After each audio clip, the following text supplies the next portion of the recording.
Bonjour à tous, je suis Rebecca McLaughlin-Estam, bienvenue dans Inspire Middle East. Cette semaine est consacrée au savoir et au partage d'informations, et en particulier sur la manière dont ils peuvent avoir un effet positif sur les sociétés du monde entier. Nous parlerons à la célèbre militante des droits de l'homme, Kerry Kennedy, qui poursuit le travail de son père, Bobby. Lorsque papa s'est présenté à la présidence en 1968, il a dit « paix, justice et compassion envers ceux qui souffrent ». Un peu plus tard, nous rencontrerons des Irakiens passionnés par le partage des connaissances et nous découvrirons comment ils ont traduit Wikipédia en arabe. Mais d'abord, la compassion, la gentillesse, les droits de l'homme et la création d'un changement social durable ont été les principes directeurs de Kerry Kennedy durant toute sa vie. Un chemin qui n'est pas si différent de celui de son défunt père, Robert F. Kennedy.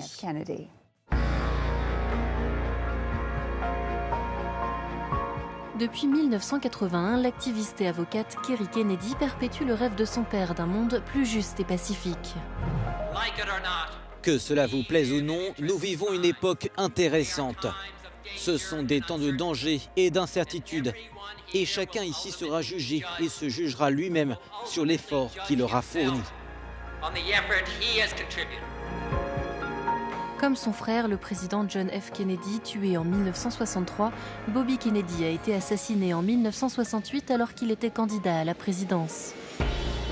Mais ces principes restent vivants dans le travail de Kerry, qui a dirigé des délégations pour les droits de l'homme aux États-Unis, en Chine, au Maroc et à Gaza.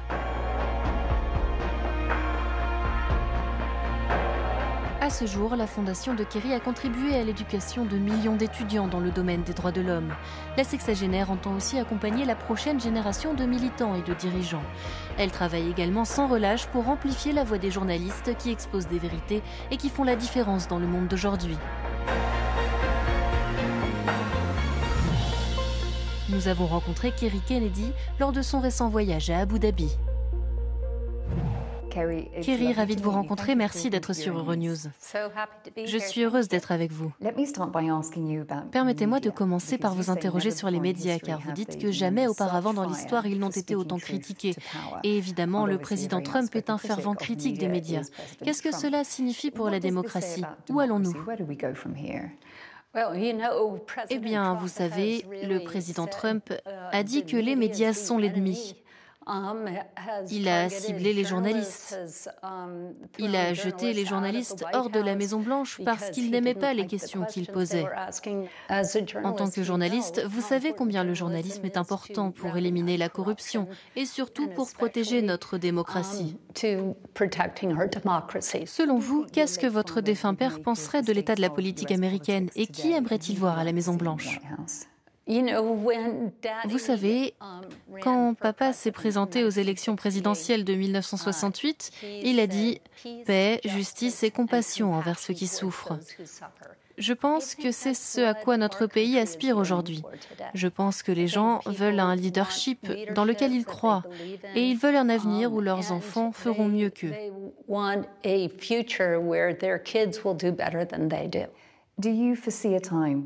Pensez-vous qu'on revoit un jour un Kennedy dans le bureau ovale? Oh, je l'espère. J'ai un neveu qui s'appelle Joe Kennedy. Il est candidat au Sénat en ce moment et vous savez, je pense qu'il a toutes les qualités d'un grand président. Vous appartenez à l'un des clans les plus célèbres du monde, ce qui a évidemment des avantages et ouvre de nombreuses portes. Mais y a-t-il des inconvénients?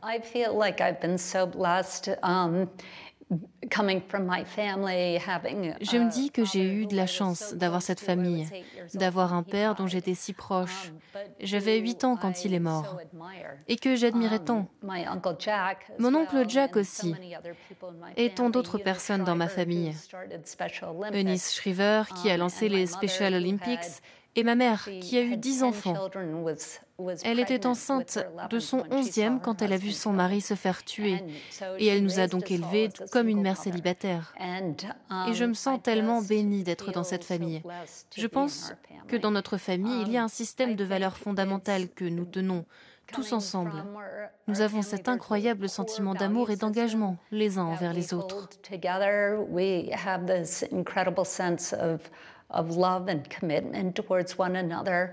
De quoi êtes-vous la plus fière dans votre carrière? Nous avons poursuivi le gouvernement colombien et nous avons gagné ce procès.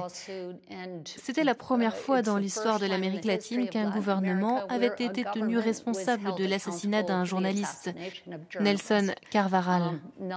Nous avons également fait adopter une loi dans l'État de New York pour la protection des travailleurs agricoles. Auparavant, ils n'avaient pas droit à un jour de congé par semaine, ni au paiement d'heures supplémentaires. En ce qui concerne les droits des femmes et de l'homme en général dans cette région, quels sont vos principaux enseignements? Eh bien, je pense que c'est une région en transition et je pense que c'est une bonne chose.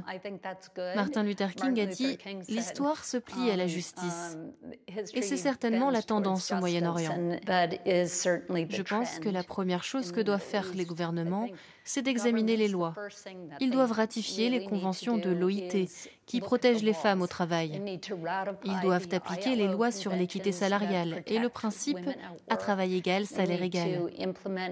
Ils doivent veiller à ce que les femmes jouissent des droits fondamentaux qui leur permettent de s'épanouir dans l'économie.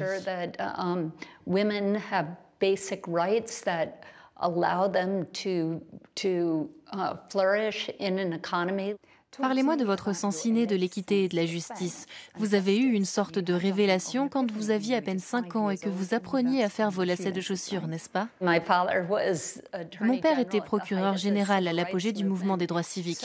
Donc quand j'ai appris à lacer mes chaussures, je me suis assurée que si j'enfilais celle de gauche en premier, je nouais celle de droite en premier parce que je voulais qu'il y ait de l'équité et pas de discrimination. C'est ici que nous devons nous quitter. Merci. Le partage de connaissances, en particulier à l'écrit en période de post-conflit, c'est l'une des passions et l'un des objectifs de certains Irakiens.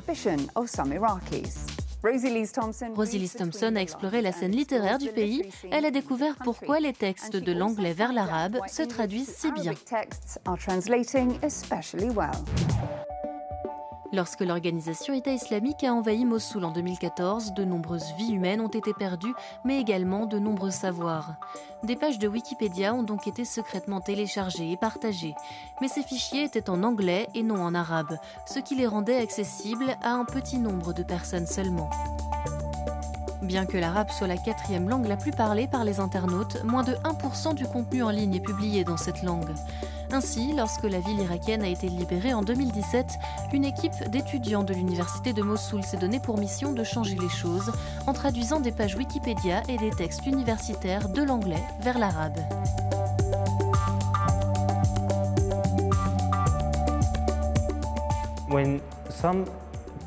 Quand certaines personnes essaient de chercher quelque chose en arabe, surtout si cette connaissance est issue de la culture anglaise, c'est vraiment difficile. Dans ce projet, nous avons traduit des textes qui sont vraiment importants et essentiels à notre vie, comme l'économie, l'anthropologie, la linguistique, des choses que nous étudions maintenant dans notre université. Mais il ne s'agit pas seulement de transférer des informations. Le projet financé par l'ONG Ideas Beyond Borders espère qu'en donnant accès aux connaissances, on pourra combattre les mensonges. Les étudiants estiment aussi que la pensée critique peut être une arme contre la radicalisation. La connaissance est pour moi l'arme la plus efficace contre la régression, contre l'étroitesse d'esprit et contre les idées radicales. Ainsi, le transfert de ces connaissances en arabe peut, espérons-le, faire une différence dans l'esprit des gens.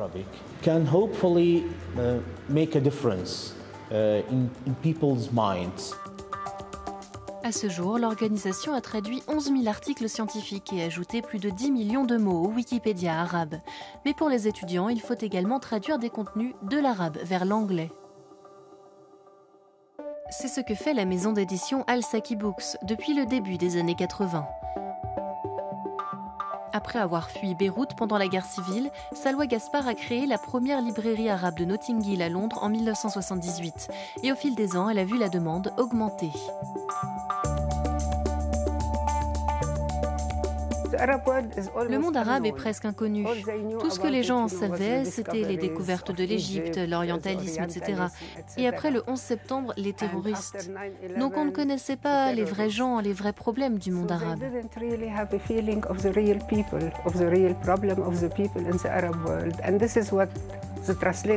Et c'est ce que la littérature traduite leur transmet. Et cela va de plus en plus loin. Avant, il n'y avait que les éditeurs de niche qui traduisaient de la fiction arabe. Mais maintenant, tous les grands éditeurs le font. Bloomsbury, Macmillan, etc. De plus en plus d'écrivains arabes attirent l'attention internationale. Le roman à succès de l'auteure franco-marocaine Leila Slimani, Chanson douce, a été adapté au cinéma. Et l'année dernière, l'auteure omanaise Joka Alarti a remporté le prestigieux prix Man Booker pour son livre Celestial Bodies. Quand ce livre a décroché le prix, on ne pouvait pas le croire, vous savez. C'était la première fois qu'un livre arabe remportait un prix important au Royaume-Uni. Et je pense que cela a ouvert la voie à plus de traductions en arabe et à une meilleure compréhension de la vraie culture arabe.